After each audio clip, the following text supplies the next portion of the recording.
कहानी का शुरू होता है एना नाम वाली लड़की को दिखाकर और वो अपने दोस्त के कहने पर एक आदमी की इंटरव्यू लेने जाती है।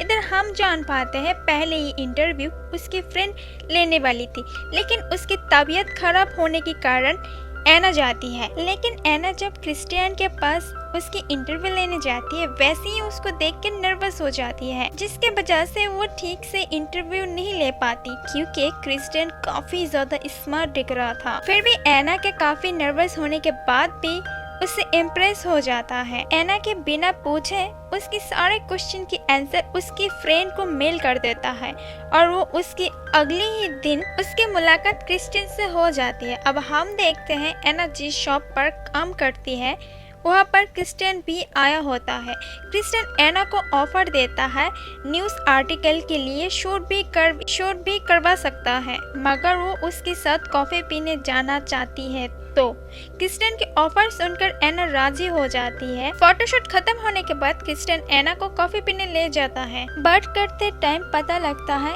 एना उसके नेचर के ऑपोजिट साइड है। एक तरफ एना प्यार मोहब्बत पे यकीन करता है, दूसरी साइड इन सारी चीज के बारे में यकीन नहीं करता है। अब एना के पसंद जाने के बाद अचानक क्रिस्टियन एना के पास से उठ के जाने लगता है और कहता है वो एना के लायक नहीं है। अब क्रिस्टियन के ऐसे बात सुन के एना को बहुत बुरा लगता है और वो अपने घर चली जाती है। लेकिन कुछ टाइम बाद एना को एक पार्सल मिलती है जिसके अंदर एना की एक फेवरेट बुक मिलती है। उसी में क्रिस्टियन की तरफ से सॉरी का कार्ड भी होता है।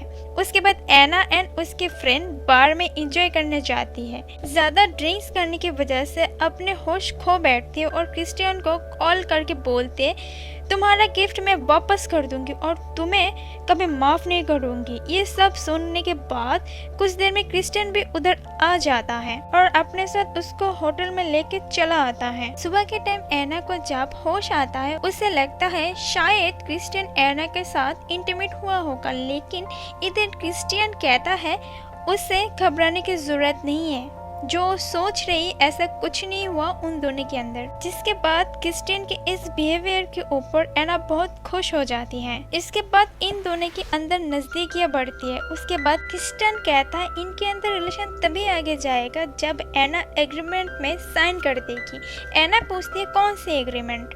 क्रिस्टियन बताता है रिलेशन आने के बाद तुम्हारे ऊपर जस्ट मेरा कंट्रोल होगा। तुम कहाँ रहोगी, क्या करोगी, किसके साथ बात करोगी, क्या खाओगी, सब कुछ मेरे तरीके से चलेगा। उसके बाद एना को एक रेड रूम में लेके चलता है और वो जब भी इंटीमेट होंगे इस रूम में होंगे। और तो और पूरे रिलेशन में एना को जस्ट सबमिशन बनना पड़ेगा और वो होगा उसकी मास्टर। इन सारी बातों से एना बहुत ज्यादा ऑकवर्ड फील करता है। घर आने के बाद क्रिस्टियन को इग्नोर करने लगता है। खुद को इग्नोर पाता हुआ देखकर एना को कन्विंस करने की कोशिश करता है। कन्विंस करने के बाद सबमिशन पोजीशन परफॉर्म करता है, जिसके बाद एना का डर भी खत्म हो जाता है। फिर भी एना क्रिस्टियन के कॉन्ट्रैक्ट के ऊपर साइन नहीं करती है। अब एक दिन क्रिस्टियन जब अपनी फैमिली से एना को मिलवाने जाता है तब एना बोलती है उसको जॉर्जिया जाना है उसकी मम्मी से मिलने। इस बात से क्रिस्टियन गुस्सा तो हो जाता है। तब एना उसको समझाती है वो ऐसा रिलेशन नहीं चाहती है जिधर अपनी मर्जी शामिल ना हो। क्रिस्टियन से बात करने के बाद एना अपनी मम्मी से मिलने चली जाती है।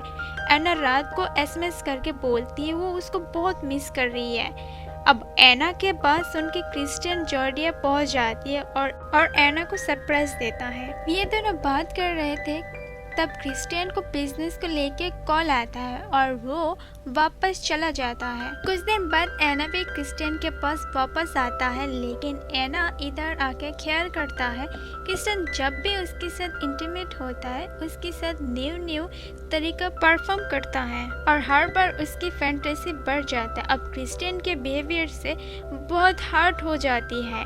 तब एना पूछती है तुम ऐसा क्यों करते हो। तब क्रिस्टियन कहता है मैं ऐसा ही हूँ। एना तब बोलती है उसके बहुत सारे तरीका ना करके एक ही तरीका करे। तब क्रिस्टियन एक ही तरीका करता है, लेकिन एना को जितना दर्द मिलता है उतना ही क्रिस्टियन को मजा आ रहा होता है।